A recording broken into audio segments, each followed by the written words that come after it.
जो करेंगे वो एक्सपेरिमेंट ऑन स्टैटिक चार्ज। हमने क्वांटिनाइजेशन तक का टॉपिक खत्म किया, उस पर मैं न्यूमेरिकल जस्ट कराता हूं, लेकिन उसके पहले आपको बता दूं ये स्टैटिक चार्ज एक्चुअली में कैसे होता है, इलेक्ट्रोस्टैटिक इंडक्शन में जो चार्ज इंड्यूस्ड होते हैं वो कैसे होते हैं। जस्ट अब आप एक्सपेरिमेंट देखिए, आपको समझ। तो बच्चों मैंने उस दिन आपको बताया था इलेक्ट्रोस्टैटिक्स, और हम लास्ट टॉपिक कवर कर रहे थे क्वांटिनाइजेशन ऑफ चार्जेस, दैट इज आवेशों का क्वांटीकरण। हिंदी में, इंग्लिश में हम उसको बोलते हैं क्वांटिनाइजेशन ऑफ चार्जेस। लेकिन अब आपको मैं बताऊं ये स्टैटिक चार्ज होता क्या है। चलो मैं कुछ एक्सपेरिमेंट आपके सामने एक जादू करने वाला हूं। अरे एक्चुअली जादू नहीं है, ये एक्सपेरिमेंट है जो मैं आपको करके दिखा रहा हूं। इसके पीछे मैजिक होता है, साइंस के पीछे ही मैजिक होता है। मैजिक के पीछे साइंस नहीं बोलना चाहिए, क्योंकि साइंस जानने के बाद ही लोग मैजिक कर पाते हैं। तो कुछ एक्सपेरिमेंट सेटअप दिख रहे हैं, सारे जुगाड़ के सामान है। एक स्केल रखा है मैंने, ठीक है, और एक पीसीबी पाइप आती है, पीवीसी पाइप जो घर में लगता है। ये थर्माकोल्स के कुछ टीनी पार्टिकल्स हैं, ठीक है। और ये एक मैंने जुगाड़ से मम्मियाँ जिसमें मसाले भरती हैं वो डब्बा लिया। मैंने एक स्पोक का तार लिया और दो पतले पतले वहां पर प्लेट दिखाई दे रहे हैं, दैट इज कॉपर का, क्या है वो, प्लेट है, कॉपर का प्लेट। अब मैं आपको बताना चाहता हूं कि इलेक्ट्रोस्टैटिक इंडक्शन या स्टैटिक चार्ज क्या है, ठीक है। आप देखिएगा, ये जो छड़ दिख रहा है आपको, ये पाइप जो दिख रहा है, इसको मैं पकड़ा हुआ हूं। अभी इसमें बिल्कुल मोशन नहीं हो रहा होगा, आप लोग ध्यान से देखिएगा वीडियो को। अभी इसमें बिल्कुल मोशन नहीं हो रहा है। अब क्या करूंगा, मैंने इस कपड़े से इसको रब किया। जब मैं इसमें घर्षण करता हूं, फ्रिक्शन करता हूं, यहाँ पढ़े बुक में कि फ्रिक्शन के कारण क्या होता है, चार्ज जनरेट होता है। फ्रिक्शन के कारण क्या होता है, चार्ज जनरेट होता है। देखिएगा, जैसे मैं इसमें टच नहीं करूंगा, मैं इसके ऊपर ले जाऊंगा, इसके जो चार्ज है जिसके कारण इस तार में चार्ज इंड्यूस होगा, और ये दोनों ब्लेड दिख रही पत्तियां, उसमें मोशन होगा। ये ऐसे इस तरीके से हिलेंगे, मूव करेंगे, लाइक दैट। आप जितना ज्यादा रब करेंगे उतना ज्यादा फ्रिक्शन से इसमें चार्ज,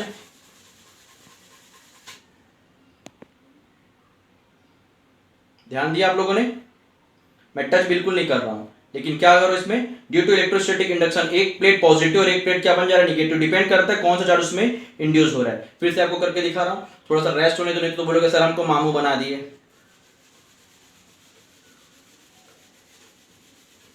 अभी ब्लेड्स बिल्कुल रेस्ट में है, विरामावस्था में, ध्यान दीजिएगा।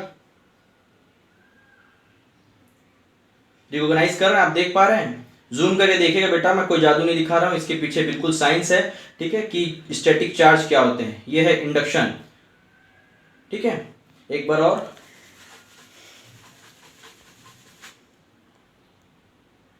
देखो, जैसे मैं इस पाइप को तार के करीब लाता हूं, ये क्या होता है, फैलने लगता है। इसको हम लोग बोलते हैं इलेक्ट्रोस्टैटिक इंडक्शन, या इसको हम लोग क्या बोलते हैं, स्थिर विद्युत प्रेरण, ठीक है। दूसरी बात, आप लोग को बचपन में बोल रहे होंगे, आप लोग क्या करते थे, स्केल को पकड़ करके रब करते थे, ठीक है, बाल पे, हेयर पे रब करते थे, ऐसा घर्षण करते थे। उसके बाद कागज के टीनी पार्टिकल्स उठाते थे। मैं यहाँ पर कागज के प्लेस पर छोटे छोटे टीनी पार्टिकल थर्माकोल के लिए, और देखो जादू, जादू, वाओ, मजा आ रहा है देखने में, करके देखना घर में आप लोग। फिर से एक बार, ये चिपके हुए इस पर देखो क्या हो रहा है। जब मैं इसको लाता हूं, ड्यू टू इलेक्ट्रोस्टैटिक इंडक्शन, अगर ये पॉजिटिव तो उसमें इंडक्शन के कारण नेगेटिव चार्ज, इसमें प्रेरण के कारण ऋणात्मक आवेश, और इसमें धनात्मक आवेश पैदा होने के कारण एक दूसरे को ये क्या करते हैं, अट्रैक्ट करते हैं। वंस मोर,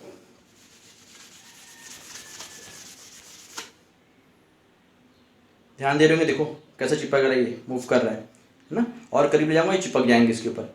तो ये हो गया स्टैटिक चार्ज बेटा। मैं इसी चार्ज के बारे में आपसे डिस्कस कर रहा हूं, और यही चीज मैं आपको पढ़ाने वाला हूं। आप इस पाइप के प्लेस पर, आपके पास अगर घर में स्केल होगा तो आप स्केल को भी इस्तेमाल कर सकते हो। अब हम पढ़ते हैं चार्जेस के बीच में जो अट्रैक्शन और रिपल्सन था। चार्जेस के बीच में जो अट्रैक्शन था, रिपल्सन था, जिसका यूनिट होता है चार्ज का कूलम, जिसको कूलम नाम के साइंटिस्ट ने देखा। किसने देखा, कूलम नाम के एक साइंटिस्ट ने, ठीक है। वो क्या बोलते हैं बेटा, ध्यान दीजिएगा, कूलम्स लॉ।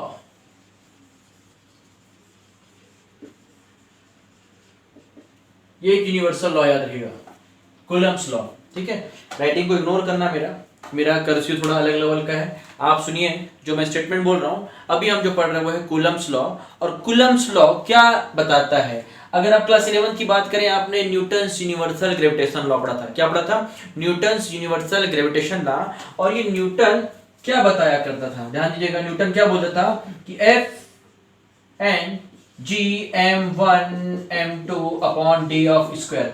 बोलने से क्या कि न्यूटन क्या बोला करता था, in whole universe the attraction force between two masses is directly proportional to the product of magnitude of masses and inversely proportional to the square of the distance between them. ठीक है, Newton ने ये निकाला। फिर एक कुलाम नाम के scientist आया, वो कुलाम ने क्या किया, जैसे इसको कॉपी पेस्ट किया मेरे अकॉर्डिंग अगर मैं कहूं तो, जस्ट उसको देख करके उसने क्या किया, एक लॉ बनाया।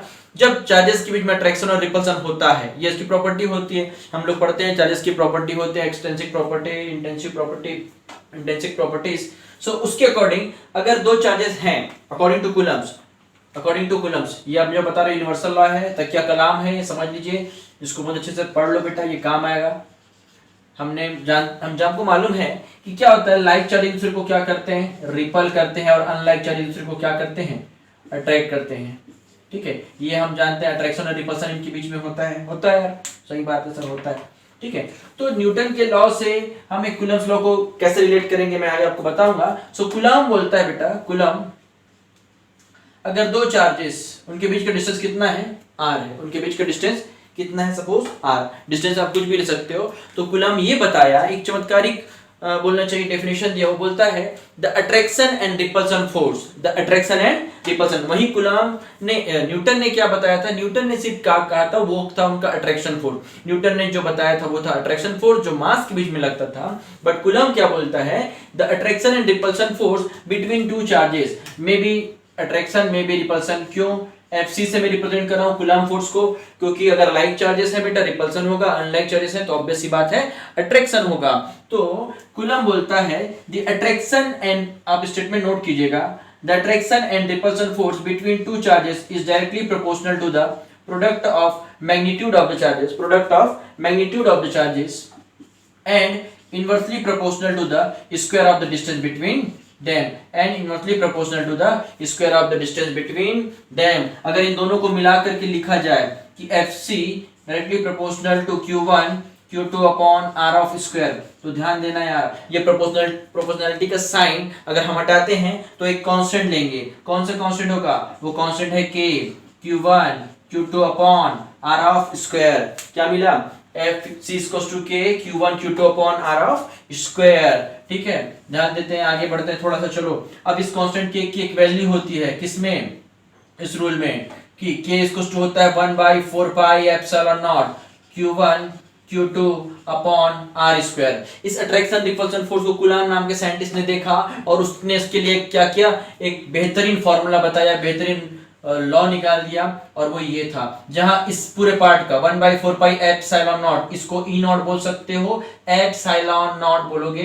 सो Fc यार क्या मिलेगा, Fc ध्यान देना, Fc इक्वल्स टू, इसका न्यूमेरिकल वैल्यू होता है 9 × 10⁻⁹ Q1 Q2 upon R of square.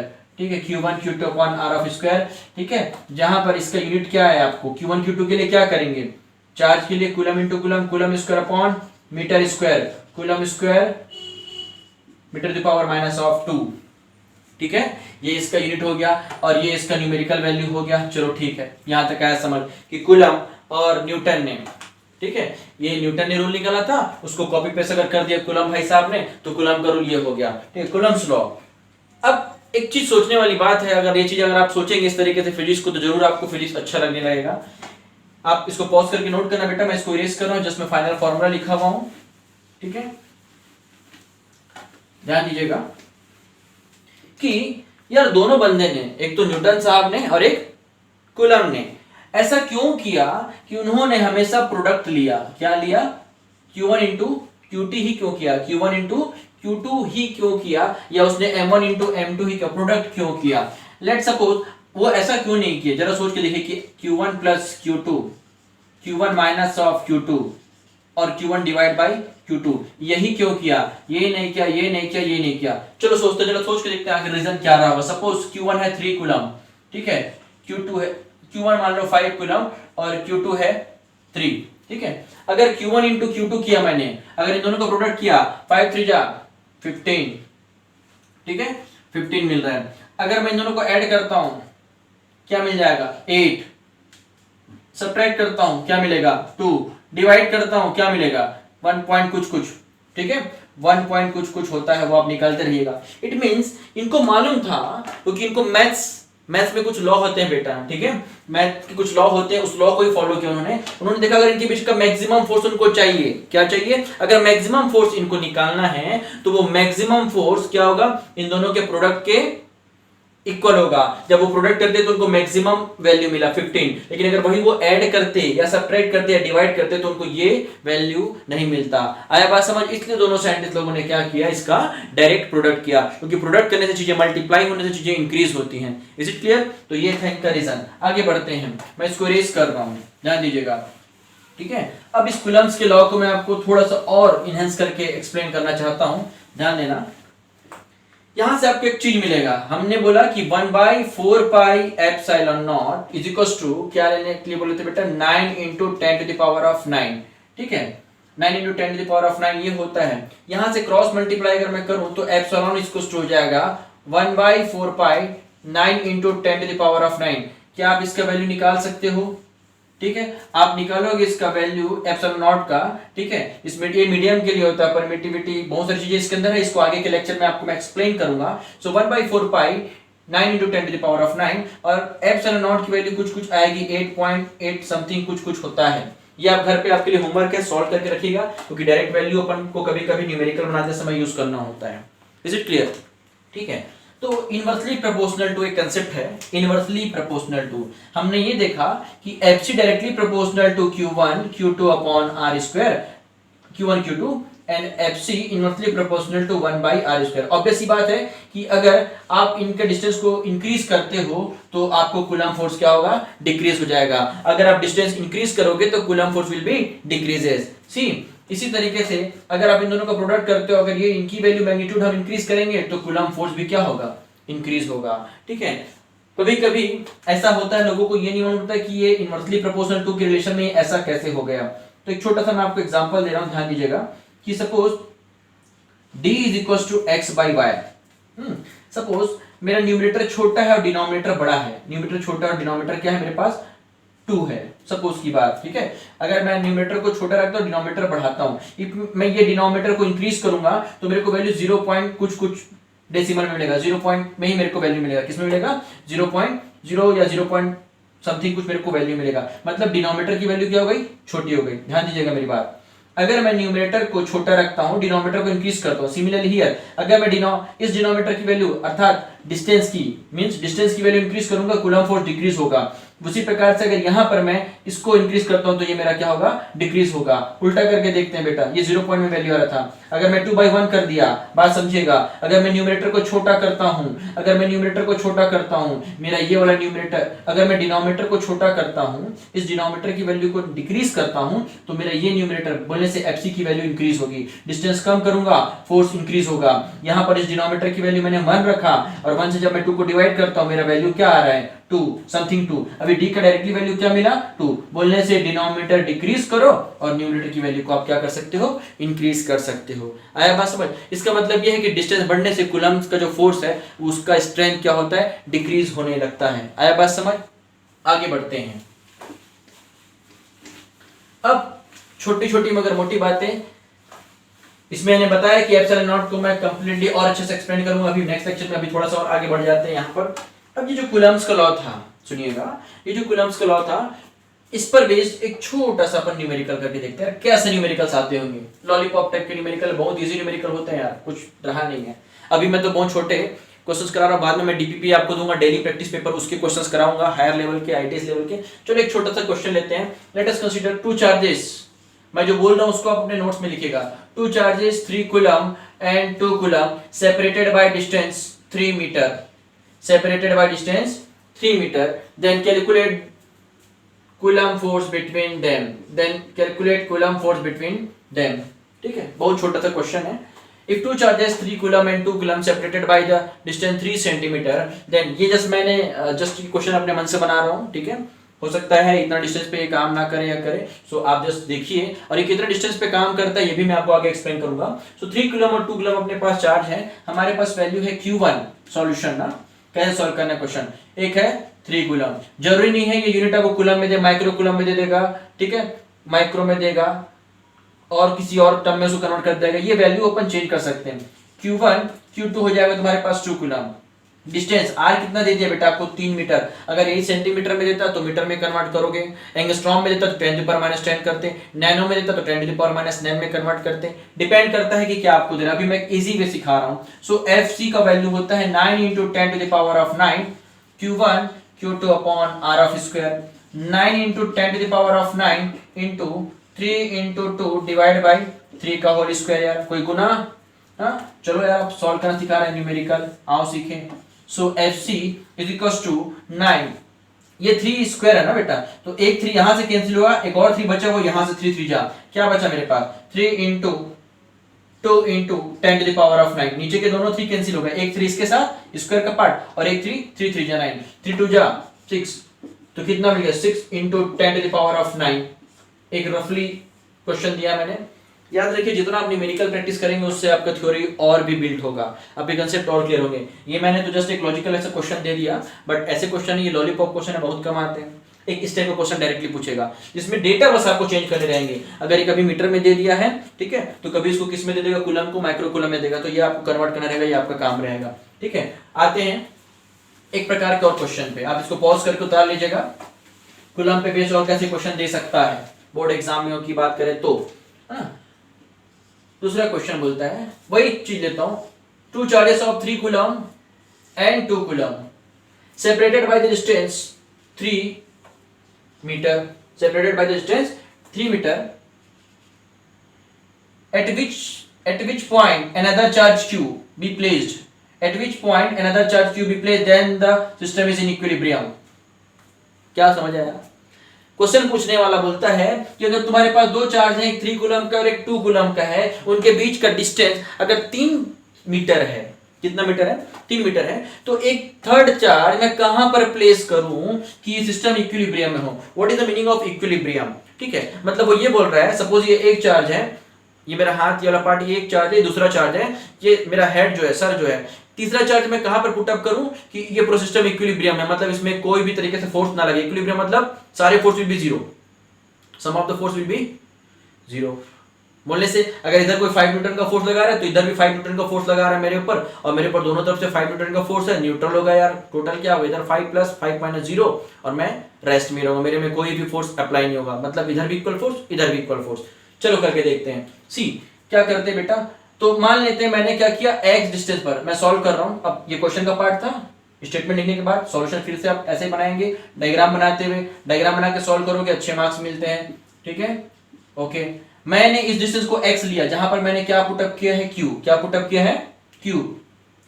इसका डिस्टेंस x, तो ऑब्वियस सी बात है डिस्टेंस कितना बचेगा, 3 - x। ठीक है, इन दोनों के बीच में लगने वाला फोर्स सपोज F1 और इन दोनों के बीच में लगने वाला फोर्स सपोज F2। अगर इक्विलिब्रियम बोल रहा है मतलब इस पर लगने वाला फोर्स इक्वल होगा इस पर लगने वाले फोर्स के, तो बोल सकते हैं मैं F1 = of F2। What is the value of F1? F1 की वैल्यू पुट अप करो यार, 1/4πε0 Q1 × Q2 upon distance square, 1/4πε0 क्या हो जाएगा, 2 × Q upon distance square. Okay चलो सर कर दिया, कोई दिक्कत नहीं। अब मालूम चल रहा है यार Q कैंसिल हो गया, 1/4π cancel.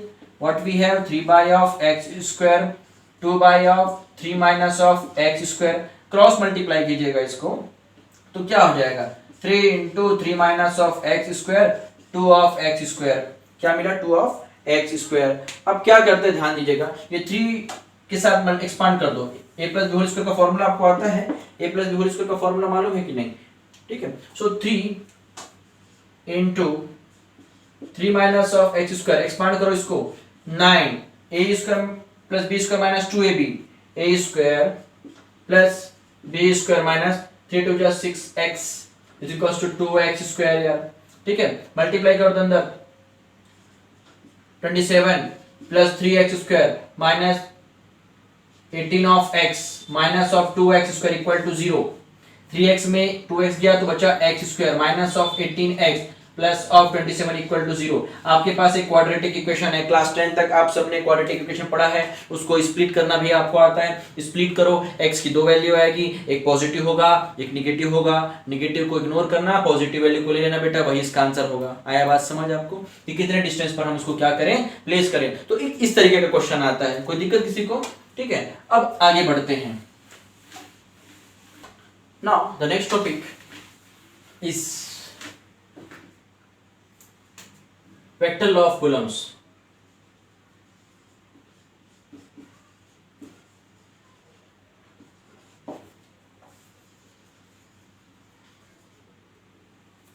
Vector law of Coulombs. What is the vector law of Coulomb? Now let's see. Suppose यार ये अपने पास दो चार्जेस हैं, चार्जेस Q1 में भी लाइक में भी, या दोनों सेम होंगे या दोनों अपोजिट होंगे, दोनों प्लस माइनस हो सकते हैं, दोनों प्लस प्लस हो सकते हैं, दोनों माइनस माइनस हो सकते हैं। Now let's see the distance between them is r. तब देखो, सपोज दोनों मैंने क्या कर दिया, दोनों लाइक चार्जेस हैं। सपोज क्या सपोज करें हम लोग, both are same like charges, ठीक है, बट मैग्नीट्यूड सेम है।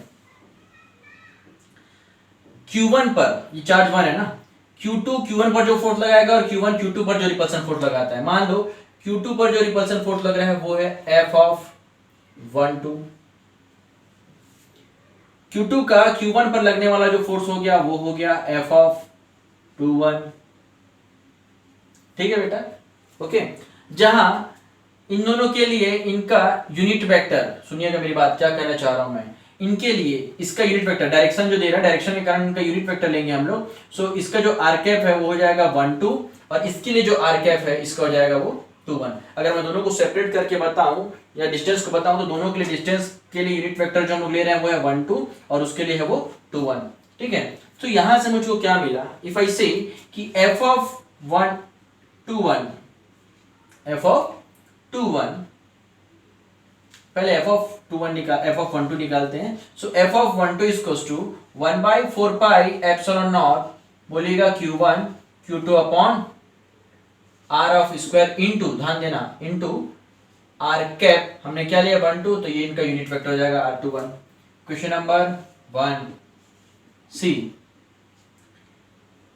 फिर निकालते हैं f ऑफ 2 1, f ऑफ 2 1, उसके कारण इस पर लगने वाला force 1/4 pi epsilon not Q1 Q2 upon r square r cap 1 2। यार कोई दिक्कत? ठीक है, ये बोथ आर यूनिट वेक्टर्स ना, ये जो है यूनिट वेक्टर को रिप्रेजेंट कर रहे हैं। यहां से मुझे ये मालूम चलता है दोनों का डायरेक्शन इसका इधर है इसका इधर है, तो मैं क्या बोल सकता हूं, क्या बोल सकता हूं, r cap 2 1 is equals to minus of r cap of 1 2।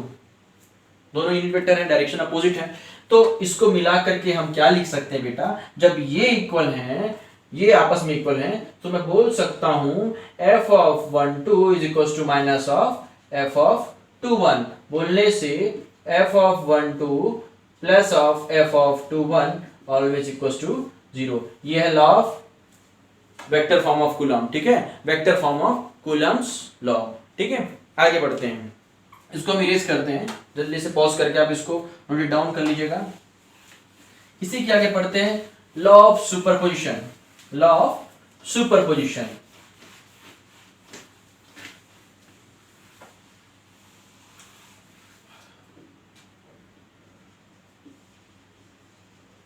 Coulomb's law of superposition. ठीक है, सपोज मेरे ऊपर 2 फोर्स लग रहे हैं या 3 फोर्स लग रहे हैं, 2 न्यूटन एंड 3 न्यूटन, 2 न्यूटन और 3 न्यूटन लगा है, तो मेरे पर टोटल कितना फोर्स लगा, आप क्या बोलोगे, 2 और 3 5। सर आपके ऊपर 5 न्यूटन का फोर्स लग रहा है। लेकिन अगर मैं पूछता हूं किसी से, मेरे को कोई ऐसा आंसर देता है कि सर आपके ऊपर 2 न्यूटन और आपके ऊपर 3 न्यूटन दोनों फोर्स लग रहे हैं, कैसा बोलेंगे हम? नहीं बोलेंगे। अगर हम हमारे ऊपर 1000 फोर्स भी क्यों ना लगे यार, सारे काम सब करते हैं। ठीक है, सुपरपोजिशन भी क्या है, वेक्टर सम ऑफ, सुनो सुपरपोजिशन, लॉ ऑफ सुपरपोजिशन क्या बताता है, कूलम्ब्स का लॉ ऑफ सुपरपोजिशन क्या बताता है, एक पॉइंट चार्ज के ऊपर अगर और भी बहुत सारे पॉइंट चार्ज का फोर्स लग रहा है तो वो उनका वेक्टर सम के इक्वल होगा। ठीक है, the resultant force on main charge is a vector sum of all the point charges. Is it clear? See let's see कैसे। ठीक है, ये आपके पास 3 एक्सिस हैं, x y एंड z। ठीक है, यहां पर आपके पास एक चार्ज है q, ठीक है, and q1 q2 and so on, बहुत सारे अगर हम चार्ज ले लें, ये एंड ये, ओरिजिन से इनका सबके पोजीशन वेक्टर है ना, ये सारे इसको पोजीशन वेक्टर को रिप्रेजेंट कर, डिस्टेंस ले लेता हूं मैं। ठीक है, यहां से एक पॉइंट चार्ज लिया हुआ मैंने,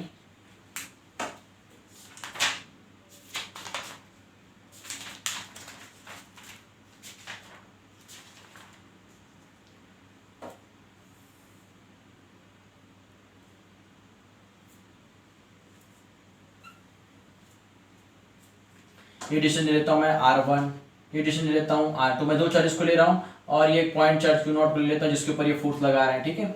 चलो ये फोर्स लगाया, इधर आया, ये फोर्स लगाया, इधर आया, ऐसे मैं 100 में नहीं 40 ले सकता हूँ, बहुत से 40 ले सकता हूँ, ठीक है। और ये इसको ले लेता हूँ मैं r0, ये डिस्टेंस है r1, ये डिस्टेंस है r2, ठीक है। अब क्या हो रहा है, इस Q नॉट पर ये Q1 भी फोर्स लगा रहा है, Q2 भी फोर्स लगा रहा है, इनका एक रिजल्टेंट होगा बेटा, दैट इज एक इनका रिजल्टेंट, इस पे लगने का वाला फोर्स सुनिएगा, 0 पर 2 से के थ्रू लगने वाला फोर्स, इस पर जो फोर्स लग रहा है, जो ये लगा रहा है, वो हो जाएगा, बोलिएगा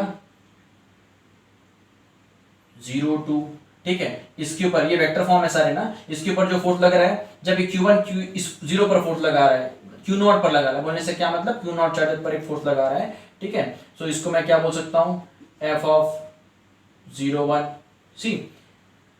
अब आपने वेक्टर फॉर्म का फॉर्मूला तो पढ़ चुका है, अब इनका एक रिजल्टेंट निकलेगा, दैट इज F, ठीक।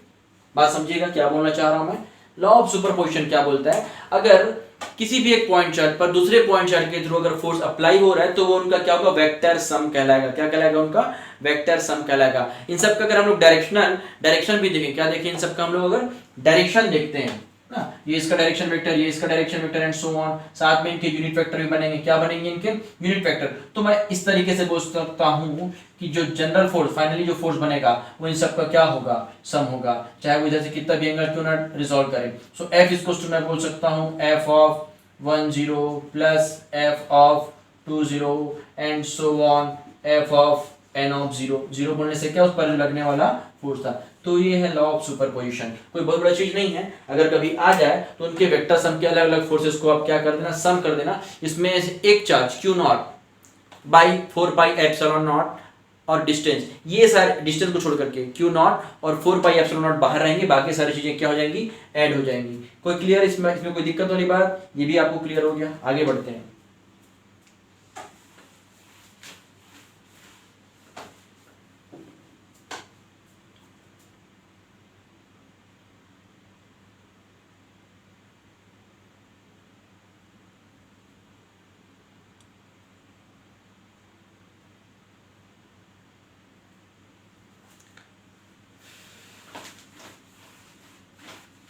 हाँ चलो सर, अब कुछ क्वेश्चन बना लेते हैं। चलो क्वांटिनेशन ऑफ चार्ज पर आते हैं।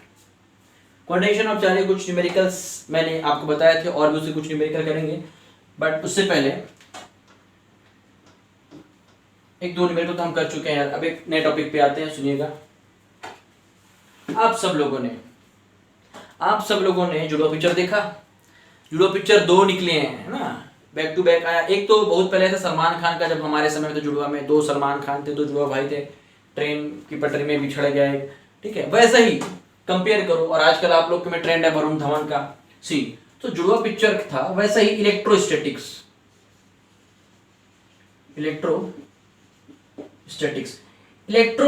को बेटा सुनिएगा मेरी बात, इलेक्ट्रोस्टैटिक्स को आप एक मूवी समझो। क्या समझो इसको आप, मूवी।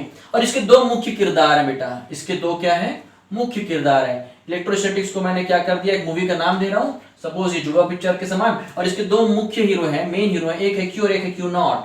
एक है Q और एक है क्या, Q नॉट। Q को हम लोग बोलते हैं बेटा पॉइंट चार्ज। क्या बोलते हैं इसको, पॉइंट चार्ज, ठीक है। जो रेस्ट चार्ज भी किसमें है, ये रेस्ट कंडीशन में। कहां पर है इसका घर, इलेक्ट्रोस्टैटिक। सुनिएगा मेरी बात, ठीक है। जिस प्रकार जुड़वा पिक्चर के दो हीरो थे, वैसे ही इलेक्ट्रोस्टैटिक्स को मूवी का नाम समझो। इसके दो मेन हीरो हैं, एक है Q जिसको हम बोलते हैं पॉइंट चार्ज, ये रेस्ट में होता है, और ये इलेक्ट्रोस्टैटिक्स के क्राइटेरिया में आता है। दूसरा है Q नॉट, इसको हम क्या बोलते हैं, यूनिट पॉजिटिव चार्ज। क्या बोलते हैं इसको, यूनिट पॉजिटिव चार्ज, ठीक है। इसकी वैल्यू नियरली अबाउट 1 होता है, ठीक है। इसको हम लोग ये अजम्पशन पे चल रहे हैं, इसको हम लोग एज्यूम किए हैं, इसकी वैल्यू नियरली अबाउट 1 होता है। इसका घर होता है इंफिनिटी में। कहां पर होता है ये, इंफिनिटी में। याद रखिएगा फिर से एक बार, इलेक्ट्रोस्टैटिक्स के कितने चार्ज, दो चार्ज। पहला कौन सा, Q, क्या बोलते हैं, पॉइंट चार्ज। दूसरा कौन सा, Q नॉट, इसकी वैल्यू क्या होती है, नियरली अबाउट 1। कहां रहता है, इनफाइनाइट में, ठीक है। अब हम क्या करने वाले हैं, अब हम एक पूरे पॉइंट चार्ज का ऑपरेशन करेंगे। अभी तक आपने जो लॉस पढ़े हो, क्या पढ़ा आपने, सबसे पहले आपने पढ़ा charge, quantization of charge, coulomb's law, vector law and so on. See अब मैं आपको जो बता रहा हूं ध्यान दीजिएगा, अब जो है वो टॉपिक है इलेक्ट्रोस्टैटिक्स के अंदर जो दो चार्ज हैं इसमें से एक पॉइंट चार्ज है, उसका पूरा बायोडाटा निकालना है कि उस पॉइंट चार्ज के कारण क्या क्या चीजें होती हैं। सी आगे बढ़ते हैं, इसको मैं रेस कर रहा हूं बेटा, ध्यान दीजिएगा। अब इस पॉइंट चार्ज के लिए आते हैं, सबसे पहले आते हैं हम लोग इलेक्ट्रिक फील्ड, बहुत अच्छा टॉपिक है electric field. What is electric field, what is the मेरा फील्ड, व्हाट इज तुम्हारा फील्ड। भाई जो तुमको आसपास, जहां तक तुम्हारा एक अच्छा रेपुटेशन है, तुम्हारे आसपास का वो एरिया जहां तक तुम्हारा एक अच्छा reputation, that is your area, ठीक है। भाई लोग का एरिया होता है, भाई लोग मतलब समझ रहे हो ना आप लोग, डॉन टाइप के लोग की बात कर रहा हूं। मेरा एरिया जहां तक मेरे को अच्छे से लोग जानते हैं वो मेरा एरिया। एक charge, electric field, electric word सुनना, एक और चीज मैं बता दूं आपको, जब जब ये वर्ड यूज करूं मैं, जब जब ये वर्ड यूज करूं इलेक्ट्रिक, इलेक्ट्रिक बोलने से क्या होता है, चार्ज यार, क्या होगा, चार्ज। इलेक्ट्रिक बोलने से charge. What is electric field, the surrounding effective area of any charge is known as its electric field. ठीक है, क्या बोलना चाह रहा हूं, बुक में कई जगह लिखा है द सराउंडिंग एरिया, ठीक है, लेकिन थोड़ा सा मैं इसका मेकअप कर दे रहा हूं इस स्टेटमेंट का। The surrounding effective area of any charge is known as electric field. कैसे बेटा, सपोज ये आपके पास एक पॉइंट चार्ज है, ठीक है, ये इसका इफेक्टिव एरिया है, क्या है ये इसका इफेक्टिव एरिया, ठीक है, ध्यान दीजिएगा, ये एंड सो ऑन, ठीक है। Why I am using the word effective, why using the word effective, suppose की मेरी बात सुनिएगा, यहां पर होलिका दहन हो रहा है, क्या हो रहा है, यहां पर आग लगा हुआ है और आप 10 मीटर के डिस्टेंस पर खड़े हो, तो आपको उसका हीट आप महसूस कर पाओगे क्या, नहीं कर पाओगे। जैसे ही आप क्या करोगे, इंटर कर दो, थोड़े और करीब आते हो, जहां पर आपको थोड़ा सा, हाँ अब मुझे गर्मी लग रहा है, अब हम क्या कर रहे हैं, गर्मी फील कर रहे हैं, उस आग लगने वाले बंडल के पास में जब करीब जाते हैं तो वो उसका इफेक्टिव एरिया हो गया, ठीक है। उसी तरीके से एक चार्ज का इफेक्टिव एरिया क्या होगा, I am using word effective, effective area. What is effective area, जहां तक ये चार्ज किसी और चार्ज से अट्रैक्ट और रिपल हो सके, मेरी बात समझिएगा, जहां तक ये चार्ज किसी इसके दायरे में आने वाले किसी चार्ज के साथ अट्रैक्शन और रिपल्सन फील कर सके, महसूस कर सके, यही उसका इलेक्ट्रिक फील्ड होगा। आया, क्लियर है, ओके। सी, तो ये होता है बेटा इलेक्ट्रिक फील्ड, ठीक है। Now types of electric field पे आते हैं, इसको मैं रेस कर रहा हूं, आप नोट कर लीजिएगा अपने नोट्स पे। चलो यार, टाइप्स ऑफ इलेक्ट्रिक फील्ड पे आते हैं। टाइप्स ऑफ इलेक्ट्रिक फील्ड, ये बोलने से इलेक्ट्रिक फील्ड, बार बार बोल रहा हूं, मेरी राइटिंग को इग्नोर करना, भावनाओं को समझो, शब्दों को समझो, रिटर्न आप मैं जो बोलता हूं उसको सुन करके लिखेगा, और अच्छे क्वालिटी के लिए आप ईयरफोन और अपना स्क्रीन जूम करके देखिएगा, जरूर समझ आएगा बेटा। सी, टाइप्स ऑफ इलेक्ट्रिक फील्ड की बात करते हैं, तो टाइप्स ऑफ इलेक्ट्रिक फील्ड दो टाइप के होते हैं यार। इससे एक क्वेश्चन आया था 2007 या 8 AIEEE, जब लास्ट टाइम AIEEE हुआ था, उस समय इस टॉपिक से क्वेश्चन आया था। जो ये क्वेश्चन है, टाइप्स ऑफ इलेक्ट्रिक फील्ड, पहला है uniform electric field, uniform electric field. What is the meaning of uniform electric field, सुनो, सपोज ये एक चार्ज दे रहा हूं मैं, ठीक है, यूनिफॉर्म इलेक्ट्रिक फील्ड वो फील्ड होता है, इलेक्ट्रिक फील्ड को हम लोग ई से रिप्रेजेंट करते हैं, इलेक्ट्रिक फील्ड को हम क्या करते हैं, ई से रिप्रेजेंट करते हैं। Electric field, uniform electric field वो फील्ड होता है जहां पर जो इलेक्ट्रिक फोर्स ऑफ लाइन है आपस में पैरेलल होंगे, ठीक है। एक ऐसा इलेक्ट्रिक फील्ड जहां पर उनके इलेक्ट्रिक फोर्स ऑफ लाइन आपस में पैरेलल होंगे, लाइक दैट। अगर ये पॉइंट ए है या पॉइंट बी है और ये पॉइंट सी है, तो मैं बोल सकता हूं बेटा E A is equal to E B is equal to E C. कब, जब इलेक्ट्रिक फोर्स ऑफ लाइन आपस में पैरेलल होंगे। दूसरी बात, ईच एंड एवरी पॉइंट, हर एक पॉइंट पर इलेक्ट्रिक फील्ड इंटेंसिटी भी क्या होगी, इक्वल होगी। ये एक वेक्टर क्वांटिटी है, तो मैं ऐसा बार मत समझिएगा, ये एक वेक्टर फॉर्म में मैं इसको लिख रहा हूं। बात समझना फिर से कि एक यूनिफॉर्म इलेक्ट्रिक फील्ड वो फील्ड होता है, a field is known as uniform electric field in which all the electric force of line parallel to each other and the electric field intensity in each point will be equal, ठीक है। so it is a definition of uniform electric field। फंडा clear है। चलो सब second बता दो, दूसरा बताते हैं यार, non uniform, non uniform. what is a non uniform electric field, what is a non uniform electric field? हाँ, डायग्राम से समझ आ रहा होगा आप लोग को। सी, ए, ये पॉइंट ए, ये पॉइंट बी और ये पॉइंट सी। ओके, जो भी नाम देना दे दो, doesn't matter. See, non uniform electric field की बात ये होती बेटा एक ऐसा इलेक्ट्रिक फील्ड जिसके इलेक्ट्रिक फोर्स ऑफ लाइन आपस में कभी भी पैरेलल नहीं होंगे। दूसरी बात, डिस्टेंस के साथ इलेक्ट्रिक फील्ड इंटेंसिटी वेरी करेगा, चेंज होगा। और साथ में जहां पर, सुनिएगा मेरी बात, जहां पर ये क्या होंगे, करीब होंगे, चार्ज के जितना करीब होगा पॉइंट, उस पॉइंट पर इलेक्ट्रिक फील्ड की इंटेंसिटी ज्यादा होगा विद रिस्पेक्ट टू जो उससे फॉर डिस्टेंस पे। जो नियर डिस्टेंस में होगा इंटेंसिटी इंक्रीज होगा, जो फार डिस्टेंस में उसके लिए इंटेंसिटी डिक्रीज होगा। इट मींस जब आग लगा हुआ, जितने आप करीब जाओगे आप उतना हीट ऑब्जर्व करोगे, जितना आप आग से दूर जाओगे उतना आपको हीट कम महसूस होगा। यही है फंडा नॉन यूनिफॉर्म इलेक्ट्रिक फील्ड का। A field in which all the electric force of line does not parallel each other and the electric field intensity varies from distance is known as the non uniform electric field. ठीक है, तो इसके लिए मैं क्या बोल सकता हूं कि E greater than EB greater than of EC।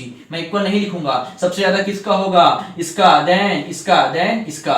ठीक है, एक क्वेश्चन आया था AIEEE 2007 या 8। ओके, चलो आगे बढ़ते हैं। ये हो गया सर, आपने इलेक्ट्रिक फील्ड बता दिया, बहुत अच्छी बात है। चलो थोड़ा सा और आगे जाते हैं यार। अब इलेक्ट्रिक फील्ड इंटेंसिटी,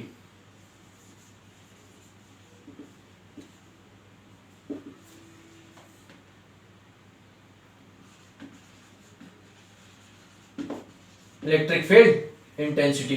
ठीक है, what is electric field intensity? सुनिएगा, अगर मैं कहूं, सुनिएगा, फिजिकल लाइफ से फिजिक्स को मैं क्या कर रहा हूं, फिजिकल लाइफ से कनेक्ट कर रहा हूं। अगर मैंने कहा इलेक्ट्रिक फील्ड इंटेंसिटी, मैंने कहा सर जैसे कि कोई पूछता है कि यार जाओ तो उसका इंटेंशन क्या है मेरे लिए पता करके आओ, जाओ तो उसका इंटेंशन क्या है, क्या बोलता है बंदा, मेरी चुगली करता है, मेरी तारीफ करता है, आप पता करके आओ। और क्या मैंने ऐसा बोला तो वो दूसरे के पास गया और वो पता करता है क्या है। ठीक है, आपको ये बोल दिया कि सर चलो दीपक सर क्या है, देखते हैं, चलो क्या पढ़ाता है, कैसा पढ़ाता है बंदा, बड़ी बड़ी बातें करता है, देख लेते हैं। चलो, तो क्या करेंगे, वो लोग आएंगे मेरे पास पढ़ेंगे, मेरे लेक्चर को देखेंगे, सच में इस बंदे में कुछ है कि नहीं, और वो पढ़ करके बताएंगे मेरी इंटेंसिटी का मतलब क्या समझ रहे हो, इलेक्ट्रिक फील्ड इंटेंसिटी। इंटेंसिटी को अगर मैं जाऊं ना, इसको बोल सकते हैं इंटेंशन। क्या बोलेंगे इसको, इंटेंशन। इंटेंशन वर्ड का हिंदी मीनिंग होता है नजरिया, एटीट्यूड। क्या बोलेंगे अपन उसको, नजरिया, एटीट्यूड। ठीक है, सी समझ आ रहा है। तो जब वो बंदा मेरे पास आएगा,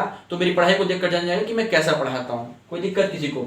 सो ये इंटेंसिटी। अब मेरे को किसका इंटेंसिटी निकालना है, इलेक्ट्रिक फील्ड इंटेंसिटी। क्या बोल रहा हूं यार, इलेक्ट्रिक फील्ड इंटेंसिटी किसका निकालना है, इलेक्ट्रिक फील्ड का। क्या निकालना है, इंटेंसिटी। इलेक्ट्रिक फील्ड किसका होता है, पॉइंट चार्ज का। सो हम एक पॉइंट चार्ज लेते हैं।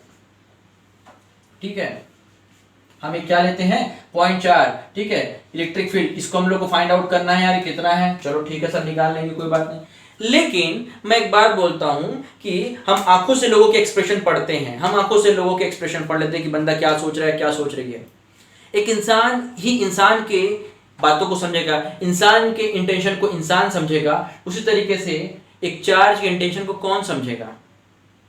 क्या बोलेंगे आप, चार्ज। सुनिएगा क्यों, इसलिए तो पढ़ाया था बेटा, एक पिक्चर का स्टोरी मैंने आपको बताया, जुड़वा पिक्चर का, कि दो चार्जेस थे, है ना। सी, अब ये चार्ज है, ये पॉइंट चार्ज है, मैंने कहा ये रेस्ट में रहता है। लेकिन हमने जिसको क्या किया, उसके जुड़वा भाई को, हम जाएंगे उसके भाई के पास, अरे यार सुन तो भाई, मेरे को इस पॉइंट चार्ज का electric field intensity find out करना है, मैं तो इंसान हूं, मेरे को समझ नहीं आ रहा है। तो मैं क्या करता हूं, इस यूनिट पॉजिटिव चार्ज को यहां से ट्रेवल करा के यहां तक लाता हूं।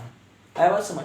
मैंने इस यूनिट पॉजिटिव चार्ज को, Q0 को जब मैं यहां पर लाता हूं, तो ये चार्ज इसके इलेक्ट्रिक फील्ड इंटेंसिटी के क्राइटेरिया में अगर वो चार्ज आता है, तो ये चार्ज क्या करेगा, या तो उसको अट्रैक्ट करेगा या तो रिपल करेगा। कौन से फोर्स से, कूलम फोर्स से। कौन से फोर्स से, कूलम फोर्स से। बात समझ आया। चार्ज की भाषा को चार्ज समझेगा, इंसान की भाषा को इंसान समझता है। जब उसका भाई यूनिट पॉजिटिव चार्ज जो इन्फिनिटी में था, जब मैं उसको यहाँ पे लाता हूं, तो ये चार्ज या तो उसको अट्रैक्ट करेगा या रिपल करेगा। वो तो पॉजिटिव है, अगर ये निगेटिव हुआ तो अट्रैक्ट करेगा, अगर पॉजिटिव है तो क्या करेगा, रिपल करेगा। ठीक है, सो Fc जो फोर्स यहाँ पर इस पर्टिकुलर इस पॉइंट पर, वो Q0 जिस फोर्स को ऑब्जर्व करता है, जिस फोर्स को फील करता है, वही फोर्स क्या कहलाएगा, इलेक्ट्रिक फील्ड इंटेंसिटी। ये बिल्कुल वैसा ही है, जब एक मोहल्ले का डॉगी दूसरे मोहल्ले के डॉगी के पास जाता है, तो वो उसको क्या करता है, बार्गेनिंग करने लगता है, भौंकने लगता है। सिमिलरली जब वो चार्ज, यूनिट पॉजिटिव चार्ज इस पॉइंट चार्ज के करीब में आएगा, तो एक फोर्स को एब्जॉर्ब करेगा, एक फोर्स को क्या करेगा, ऑब्जर्व करेगा, महसूस करेगा, और वही फोर्स कहलाता है electric field intensity at that point. That is E is equals to F by Q0. The force observed by the unit positive charge, the force observed by the statement है the force absorbed by the unit positive charge in a electric field is known as the electric field intensity at particular point ना, इसी particular point की बात कर रहे हैं। See so E is equal to क्या हो जाएगा F by Q not, unit हो जाएगा newton coulomb, that is newton per coulomb.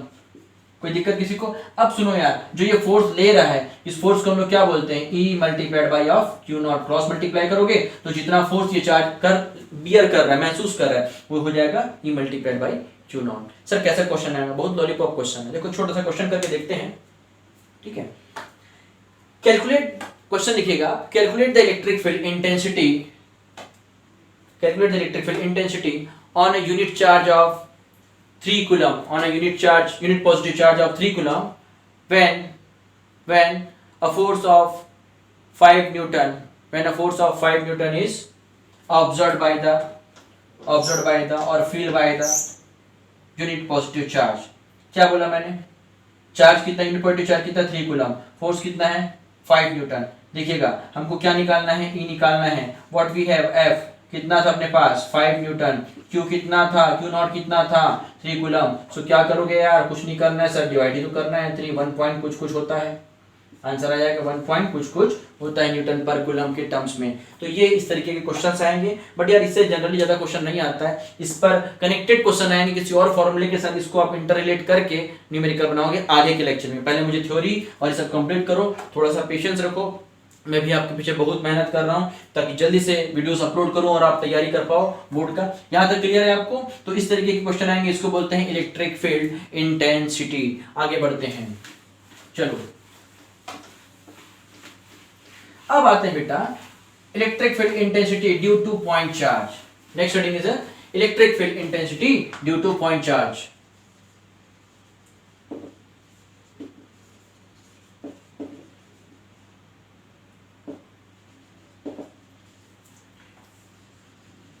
Due two point charge, okay. ये आपका हेडिंग है electric field intensity due two point charge. मैं जो बोलता हूं वही सुना कीजिए और लिखा कीजिए। अब यार हमको किसका इंटेंसिटी निकालना? अब एक पॉइंट चार्ज का इलेक्ट्रिक फील्ड इंटेंसिटी। अभी तो हमने क्या किया, इलेक्ट्रिक फील्ड इंटेंसिटी का फॉर्मूला निकाला।